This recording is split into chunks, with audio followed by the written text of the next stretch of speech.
శుక్లాంబరధరం విష్ణుం శశివర్ణం చతుర్భుజం ప్రసన్నవదనం ధ్యాయేత్ సర్వవిఘ్నోపశాంతయే అగజానన పద్మార్కం గజానన మహార్నిశం అనేకదంతం భక్తానాం ఏకదంతముపాస్మహే. ఓం గం గణపతయే నమః. ఓం శ్రీమాత్రే నమః. ఓం శ్రీ గురుభ్యో నమః. మా ఆది ఆస్ట్రాలజీని చూస్తున్నటువంటి మీ అందరికీ, అలాగే విదేశాల్లో కూడా ఉంటూ నన్ను నా వీడియోలను చూస్తూ నన్ను ఎంతగానో ప్రోత్సహిస్తున్నటువంటి, అలాగే ఫోన్లు కూడా చేస్తున్నటువంటి మీ అందరికీ కూడా పేరు పేరున అందరికీ నా హృదయపూర్వక నమస్కారాలు. ఇప్పుడు మనం 26 జనవరి 2025 నుంచి 1 ఫిబ్రవరి 2025 వరకు వారం రోజులు 12 రాసుల వాళ్ళకి ఎలా ఉండబోతుందో తెలుసుకుందాం. దానికంటే ముందర మీరు మీ జాతకాలు తెలుసుకోవాలనుకుంటే, అంటే ప్రాబ్లమ్స్ ఉంటాయి కదండి, జాబ్ రాలేదనో, లేకపోతే వివాహం కాలేదనో, లేకపోతే ఇంకొద్దిగా చిల్డ్రన్ విషయంలోనో, ఏదో చిన్న చిన్న ప్రాబ్లమ్స్ కాదు కానీ కొద్దిగా ఆలస్యం అవుతుందని మన జాతకం తెలుసుకోవాలని కొంతమందికి ఉంటుంది. చాలామంది ఫోన్ చేస్తుంటారు. మీకు అనిపిస్తే మీరు ఒకవేళ సపోజ్ మ్యాచింగ్ ఉంటుంది కదా సార్, అంటే వివాహాలు చేయడం కోసము మనము ఇద్దరు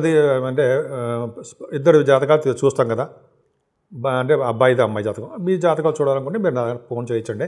సో మీ ఈ విషయాలు తెలుసుకోవాలనుకుంటే మా ఆది ఆస్ట్రాలజీని సంప్రదించండి. కింద స్క్రోల్ అవుతున్న నెంబర్కి నేనే మీకు అటెండ్ అయ్యి అన్నీ తప్పకుండా చేస్తాను. నేనే మీతో మాట్లాడతాను. ఎవరు మాట్లాడరు, మాట్లాడామంటే ఎవరు మాట్లాడారంటే మాట్లాడతారు కానీ బట్ నేనే ఎక్కువగా మీకు రెస్పాండ్ అవుతుంటాను. సరే, ఇదన్నీ పక్కకు పెడితే మనం ఇప్పుడు అంతా కూడా మేషరాశి గురించి తెలుసుకోబోతున్నాం కదా. మేషరాశి నుంచి మీనరాశి వరకు 12 రాశులు ఎలా ఉండబోతుందో ఇప్పుడు తెలుసుకుందాం. వృశ్చిక రాశి వారికి ఈ వారం చాలా బాగుంది.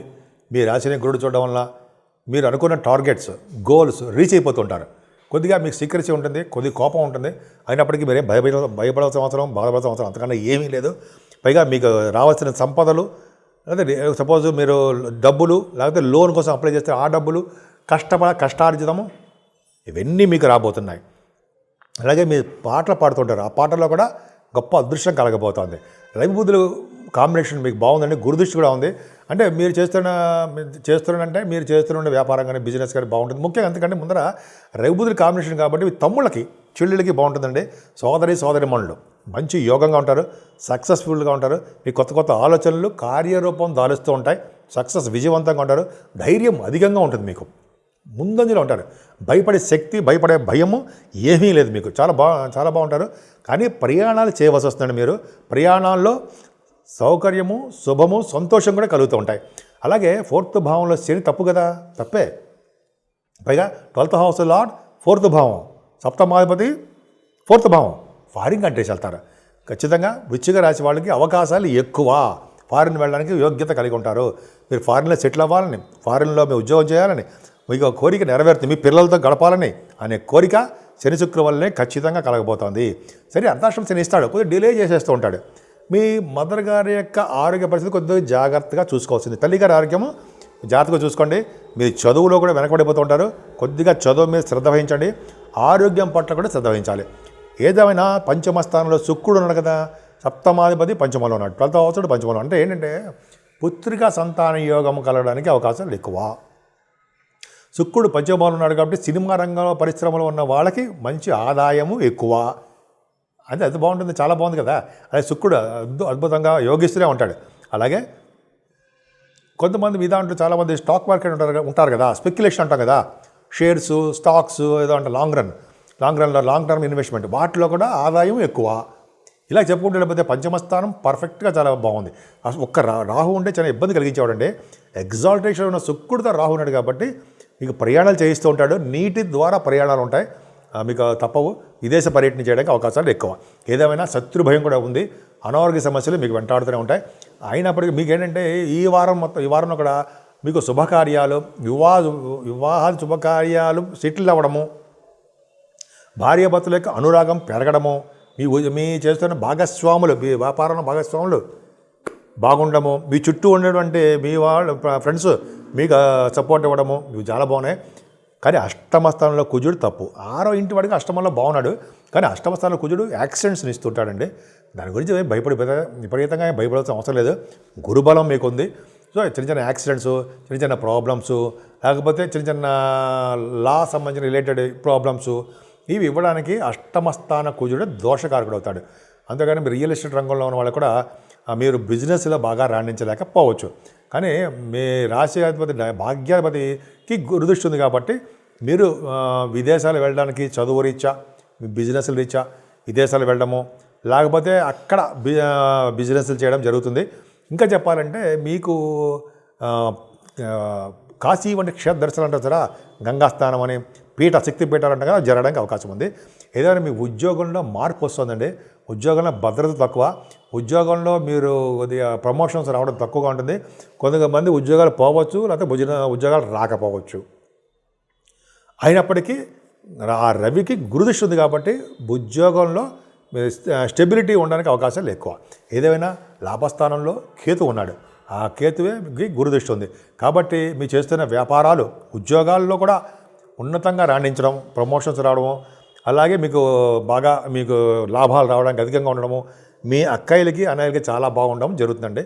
ఏదేమైనా మీ రాశి వారికి భాగ్యస్థానం చాలా బాగుంది. ముఖ్యంగా రియల్ ఎస్టేట్ రంగంలో ఇందాక బాగలేదు చెప్పాను కదా, ఇప్పుడు కేతు కూడా రియల్ ఎస్టేట్ రంగానికి కారకుడే కదా, మరి ఆయన గురుదృష్టి ఉంది కదా, ఖచ్చితంగా వ్యాపారాల్లో లాభాలు రావడానికి అవకాశం ఉంది. భూమి విషయంలో తగాదాలు ఉంటాయేమో తప్ప, భూసేకరణలో కానీ భూముల విషయంలో కానీ చిన్న చిన్న మనస్పతులు తగాదాలు ఉంటాయి, కానీ వాటన్నింటినీ అధిగమించి లాభాలు రావడానికి అవకాశాలు ఎక్కువ ఉన్నాయి. మీరు ముఖ్యంగా పూజించవలసిన దేవుడు సుబ్రహ్మణ్యుడేనండి. సుబ్రహ్మణ్య స్వామి ఆరాధన వల్ల సకాలంలో పెళ్ళి అవ్వడము, చిన్న చిన్న ప్రాబ్లమ్స్ ఉన్న కోర్టు కేసులు కానీ ఎటువంటి ప్రాబ్లమ్స్ ఉన్న వాటన్నిటి నుంచి అధిగమించి మీరు విజయం సాధించడానికి అవకాశాలు ఎక్కువ వారం మొత్తం ఉన్నాయి. ఇప్పుడు రెమెడీస్ గురించి చెప్పుకుందామండి. అన్ని రాశుల వాళ్ళు ఆచరించదగ్గ రెమెడీ ఏంటయ్యా అంటే శనీశ్వరుడికి పూజలు, శనీశ్వరుడికి తైలాభిషేకాలు ఖచ్చితంగా చేసుకోవాల్సిందండి. అంతే ఫస్ట్ పాయింట్ అది, శనీశ్వరుడికి తైలాభిషేకాలు చేసుకోవాల్సిందే. శనీశ్వరుడు అన్ని రాశుల వాళ్ళకి అదృష్టాన్ని కలిగిస్తాడు, డౌట్ లేదు.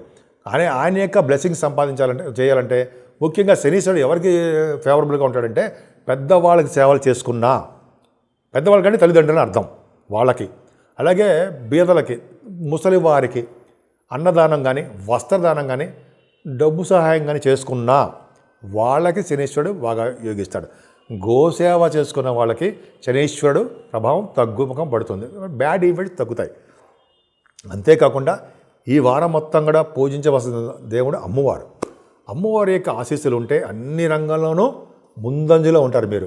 అంతేకాకుండా సూర్యభగవానుడు ఆరాధన, గాయత్రి మంత్ర జప మహిమ, అలాగే శక్తిపీఠాలు దర్శించడం వలన, అమ్మవారి యొక్క హోమాలు చేయించుకోవడం వలన, దగ్గరున్న పండితులతోటి రోజు దర్శనాలు చేసుకోవడం వలన, వెంకటేశ్వర స్వామి దర్శనము, శివాభిషేకాలు చేసుకోవడం వలన అన్ని రాశుల వాళ్ళకి పట్టినటువంటి ఏమైనా ప్రాబ్లమ్స్ ఉన్నా, ఎటువంటి ప్రాబ్లమ్స్ ఉన్నా, భార్యాభర్తల విషయంలో కానీ, చిల్డ్రన్స్ విషయంలో కానీ, ఉద్యోగంలో కానీ, వ్యాపారాలు కానీ, ఎటువంటి ప్రాబ్లమ్స్ ఉన్నా సరే బయటపడేసే శక్తి అమ్మవారికే ఉంది.